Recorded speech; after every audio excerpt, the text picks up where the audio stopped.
let me say to everyone here at home, if you are saving less than 10 grand a month and you're just saving, your chance of being rich is fucking zero. You need to go and do something else and make more. Invest in yourself, get knowledge, pay attention to mentors, start another business, open something. You need to do something because you're not going to save your way to the top. The average person at home, you're not earning enough to ever save. If you need to save 100% of your wage, you're still going to be broke. You have to get to a level of earning. And it's that spirit you need to have when it comes to money. And it truly is the abundance mindset is true. If you're a normal person with a normal wage and a normal income and you're focusing on investments, you're making a big mistake because there's no way you can invest 500 pounds. It's going to grow into. Maybe you could pull off a lottery win shitcoin pump or something, but in general, with anything normal outside of this clown world garbage, which has vanished because the real world's back, because the last 2 years have been clown world. Now the real world's back and it's hard to make money again. There's nothing you can put 500 pounds in without doing any work, and it's just going to blow up and make you a millionaire, right? So if you don't have significant money to invest, you shouldn't be focusing on investments. You should be focusing on how to make more money. Let's say you're a normal person, you're working a normal job, you're making 4 grand a month, and you pay all your bills and you're left with $1 grand a month. And then in your spare time, you're worried about how to spend that or how to invest that grand a month. Right. I think that's a waste of time. You should be far more worried about spending your time trying to make more money. Because $1 grand a month, it's just not enough money. So you could invest that grand in yourself. Absolutely. Invest in knowledge or something like that. But investing in a coin, like I said, unless it's a lottery win. And before I go on to answer the question, I do want to make something clear. I think the last 2 years have been a fantastic period of wealth creation. The money printers were on full, and it was full clown world, and it was bullshit. And a lot of people made money during the clown world and spent it all, and they now think they're going to continue to make money in clown world. Yeah, that's not happening. No, the real world is back. The brokies and the wagies, you're all going back to McDonald's. If you bought poo dick coin and made 200 grand, and you think you're going to be able to continue to do that for the rest of your life, you're a dumbass. That was a once in a lifetime generational gap where you could pull something off, and now it's back to the hard times. Even all the big tech companies, and the tech companies make money from the sky for free with pixels. They're cutting staff. If they're cutting staff, then it's really hard. It's going to get very difficult to make money now. So a lot of the dumb shit is over. In terms of how to make money in the world today, it's hard. I think that the world is changing into an economy which is to a degree based on attention. I think you need to find a way to get attention to you and who you are, your product or your service, and find a way to monetize it. So the easiest way to do that is to have some knowledge. Even the podcast you guys run is an extremely efficient podcast. If you compare it to some of the other YouTube channels, like the big ones, like where they do these crazy stunts and stuff. Yeah. For you to get views, you talk. Yeah. For them to get views, they have to build a set and build it. It's not efficient, right? You need to find an efficient way to get attention, and then you have to prove yourself credible in your field and attract customers. And I think the best way to do that is online, and it doesn't matter what it is. And I think if you do those things and you work very hard and you try your best and you're never lazy, you will make some money. That's what I believe. If you establish credibility and you gain attention, you'll make money. So I'll give you another example. I had a friend who was a personal trainer. He used to go to the gym every day and used to train people.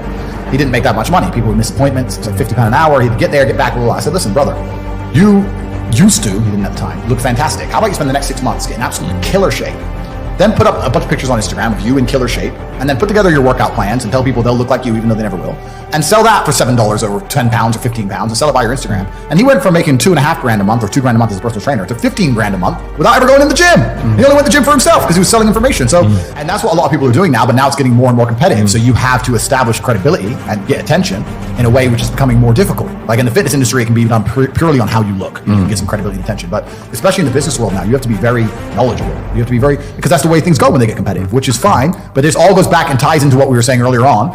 If you're not trying your best and working hard and paying attention, then you're going to get wrecked. Another thing I will say to people at home, and I've said this before, every single time I ever spend money, I pay attention to why I spend money. And that gives you a lot of information and a lot of knowledge when it comes to sales and marketing. If I go and I buy some clothes, I am conscious about why did I choose this store instead of that store or that store? Is it the branding? Do I know them? Am I familiar with them? Is it because there was no line? Is it because they had a brighter sign? What was it? Oh, there's a line there. There's no line here. So in my physical businesses, which I have in Romania, I have this thing with the staff is that there can never be a line. Faster. Like I don't want, but it's just 3 people. No, there are people walking past who won't walk in because there's a line because that's what I do. No line, but you don't want to look empty. No. So no line until the last customer. Now you talk shit. So there's one person. Like you have to manage these things. Most people don't micromanage this stuff. You don't have to reinvent the wheel. No. You have to pay attention to seeing people who are doing things and if they work and how they work. And you're completely and utterly correct. And you should do that all the time. Every time you spend money, you should work out how they convinced you to spend money. It's simple things. Like I have a few physical companies, I have a few physical businesses, and it can be a simple matter of, depending on, in the business districts where there's men in suits, I have a pretty girl who's a waitress and she works there. The difference that will make to a bottom line is the dude going and flirting with his chick every lunchtime. You'd be amazed. But people don't think about these things. But even if you don't have a business, if you pay enough attention to these kind of things, you'll get business ideas. It'll inspire you. You'll go, you know what? If you start to really do it, you'll be around, and after a few months, you go, you know what? I can do this better than they're doing. Because I'll take in that aspect, and they're making mistakes. I can do this better, and that's how you do it. If you sit there and go, I want to work smart, not hard, so I work an hour a day, well, then you're still lazy. You should work smart and hard and do 15 smart hours a day. That's how you win. So, and there's always endless work to do. The other thing I will say to people is you can always find work. I've had a lot of people say, well, there's no work to do. Yes, there is. You can find work to do. This podcast, by the time it's completed, you could make individual TikToks and put them on TikTok with a slightly different edit for the next 10 years if you wanted to. And even if each TikTok gets one view, one at a time, people hear about the podcast. There's no such thing as no work to do. Yeah. So you have to wake up and find the work to do and do it and just say, you know what, this is all I'm going to do. And a lot of it as well, if I'm giving advice to people, comes from constructing a life around you. Because people say, well, I don't want to work all the time. I have no social life. My social life's work. My best friends and me run our companies. We have the most fun in the office working. That's our fun, right? And my woman's there and she's making us coffee. My relationships work. It's all work. Like, it's all done. So I don't have to separate things and compete against each other. Like, that makes you ultra competitive. But yeah, I think all of my income's disposable, and I have no respect for money. Money for me is a tool, and I use it to get whatever I want and bend the world. I have no respect for money. There are people who are much smarter with money than me. I don't have any respect for money at all. I don't believe in saving money. And I think a lot of that is down to I'm not advocating people to be like this. It's my life philosophy and the fact that I don't live in any realm of fear at all. I can't imagine myself not being able to make more. I can't ever be poor. And if I wanted something now that took every penny of my net worth, then I would buy it because I want it. I don't care. I don't think, oh, I have safety net. I don't give a shit about money. You shouldn't fear money. I think there's a lot of people who are very scared with money, and they hold on to it, and they're very fearful with it. And they say scared money doesn't make money, and scared people don't conquer the world. I can never be poor. My skill set, the people I know, my phone book, my reliability, my reputation. You could take all of my money today. I'll be a millionaire again in 2 weeks. Like I can call people and say, "Lend me 10 mil." Oh, that's taken. I can call people. I know people. I have a place I can go. I'm good at speaking. Like, once you have those lessons and once you have that network and once you have those things built, you can't go broke. You really can't. You get to a point of life where the only way you could go broke is if you become a drug addict or something ridiculous. But yeah, so the lessons are very, very important. Yeah. I'll make it clear because these last 2 years, people skipped all of them. Even if they have a little bit of money, they have none of the lessons, and they're going to suffer. The universe will teach them a lesson. You can't save yourself to a lifestyle. No. And that's the thing. So I have 36 cars, right? Let's take one of them. Let's take Bugatti. That's 5.2 million. Let's do some easy math. Let's say you make $5,000 a month and you manage to live completely for free. You manage to walk to work for free, eat for free, don't need clothes. Your complete life's free. That's 100 months. How 100 divided by 12, that's 70 something years. You need to work and save for 70 years to afford one of my 36 cars in one of my 7 houses. You can't save yourself to the top. No. You can only earn your way to the top. So the idea of saving money, a safety net, knowing that you have peace of mind, taking care of your family or your children, all that I understand. But truthfully, your goal when you wake up shouldn't be like, how do I save more money? That's scared. That's fearful. The universe and God does not reward fearful people or cowardice. There's a degree of cowardice in how do I save more, as opposed to the opposite. Well, I'll just go take more. I'll just go make more. I'll just go make more. If it costs me $400,000 to go see Dan Bilzerian, fine. I'll just go make more money. There are people who are dedicated to surfing, and they live in a tent in Bali, and they surf every day. And love every minute and of they it. smile. That's fantastic. You have to decide what you want in life. I want to conquer the world. And if you're going to conquer the world in the modern society we live in, that's going to be a fiscal conquer. That's what you're going to do. You're going to make a bunch of money. How else are you going to conquer the world? That's what I wanted. You have to decide what you want. And it's different folks for different strokes, and it takes a lot of different kind of people to make the world go round. But if you truly want to conquer the world, you're going to end up wanting a bunch of money because that's the way to do it. That's the way to do it. So you have to decide the life you want to live. I went shopping in London 2 days ago. And me and Tristan sat and talked about it because the coolest thing about being rich is talking about when you were broke. It's the funnest thing. In fact, I'm glad I wasn't born rich, because if I didn't have that, being rich would be boring in many ways. Yeah. It's only funny because you can talk about the olden days. 100%. So me and Tristan just spent $350,000 on Christmas presents, right? Lovely. Yeah, but you get to the point where money has so little value. Like, we walked in, Tristan saw a pair of Jimmy Choo heels, and he's like, I'll give them to one of his girls or whatever. And he goes, what's her shoe size? I don't know. He goes, what sizes you got? They go, we got 36 to 39. He goes, okay, just give me them. Just give me 11 pairs of the same shoe. Because money, instead of texting her and finding out her shoe size, just give me everything. They lock the front of the store. There's a huge line because me and Tristan are in there. No one else is allowed in. And money for us is a tool to shape the world. And I think that's what a lot of people also don't understand about being rich.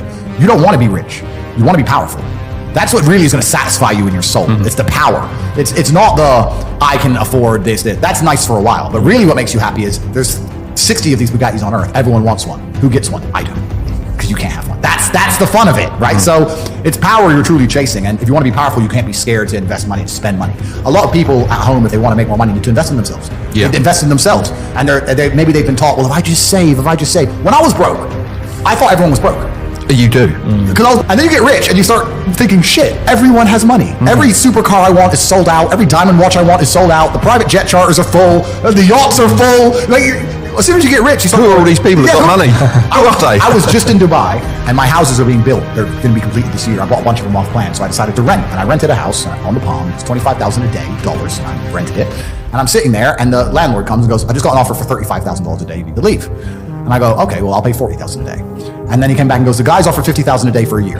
And I'm like, who am I even in a bidding war with? And I just left. I was like, you know what? Take it. I'll get another one. But like, there's people out there with money like you couldn't fucking fathom. There is so much money in the world. So you do get to a level of wealth. Another time it hit me, I was at Monaco. I was sitting around dinner in Monaco after it was on a car rally, funnily enough. And there's like 10 of us, and I just looked around the table by coincidence. So everyone's wearing a nice watch, and I thought, when I was broke, the idea, if someone told me they had 30 or 40 grand in the bank, I thought they were doing good.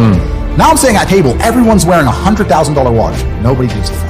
It's just like, there's levels to the game. And when you get up to the top, you realize there's money everywhere. The abundance mindset, there's so many rich people. So if you're not where you want to be financially, I hope this pisses you off, because I'm telling you to annoy you, that you're sitting there struggling to pay your bills. There are people out there making so much money you couldn't possibly fathom you have anything they want all of the time. And you may sit there and go, oh, but they're miserable. A lot of them aren't. Trust me, they're having a great time. So you need to make a bunch more money, because there's money everywhere. I'll give you an example of why people are too arrogant to learn. Let's forget about selling products. On my website, CobraTake.com, I have an email list. It's completely not free. I am a billionaire. I'm sitting here telling people how to make money. Anyone who's listening to this is watching, and they obviously find me entertaining, they understand where knowledge. I will tell you how to make money, and I will give you knowledge and advice via email for free each day. There are people who will sit and watch this, knowing that, and still not sign up. Explain that to me. They're like, how can you sit and go, this guy's smart, he's entertaining, he knows things, he has a free email list. I am too lazy to type in, or arrogant to sign up for free. It takes 6 seconds, and they still won't do it. Of the 1 million people who watch this, half of them will sign up, and half of them won't. And the half that don't will still be like, I'll get rich one day. No, you fucking won't.